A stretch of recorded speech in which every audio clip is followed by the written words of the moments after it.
Hello, I'm Patrick Magee, sports writer for the Sun Herald. I'm Patrick Ochs, sports writer of the Sun Herald and Sports Guys Week 5. I'll be talking about St. Martin hosting East Central Friday night and also Resurrection starting region play at Mount Olive. And I'll kick things off talking about Dedeaux traveling to St Stanislaus. Like we've talked about earlier in the week, two teams are really scheduled difficult non-region competition, trying to play a bunch of different style teams, really test themselves before games really counted once they got in the region play.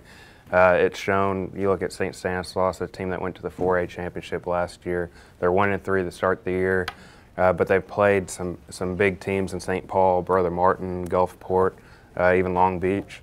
Their team, they still pass the ball around. They do everything you expect them to do, but they've been hit hard by some of these bigger teams on the score sheet. Talking with their coach earlier today, I asked him, would you play the schedule again? He said, absolutely, there's no doubt about it. And I think once region play starts next week, it'll start to pay dividends. Then you'll get a team like D'Iberville, have had an up and down season, lost to Pascagoula 2 weeks ago with their suspended quarterback.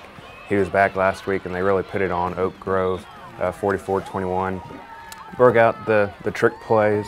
Anybody who watched the Southern Miss State game saw the razzle-dazzle, the sweep, reverse flea flicker down to like the 4-yard line or whatever it was. Well, D'Iberville pulled it off for a 70-yard score against Oak Grove, caught him off guard. Also threw in a little receiver touchdown pass for about a 66-yard strike. I don't expect them to have as many trick plays this week when they play Stanislaus. I think it'll be a fun game. You got Jaquel Green on one side who's going to try and run the ball as much as he can. Then you got Miles Brennan who's going to try and throw it around. I think it'll be a pretty high-scoring game. I think D'Iberville wins maybe by 10 points. East Central hosting St. Martin. East Central is really a team that can put up points while their offense really hasn't hit their potential just yet. St. Martin, of course, has just been explosive offensively early in the season. Tyler Polk, Wayne Overman really working well off each other at quarterback. Rarely you see a two-quarterback system that can really put up the points like this one, but really they can do anything they want to.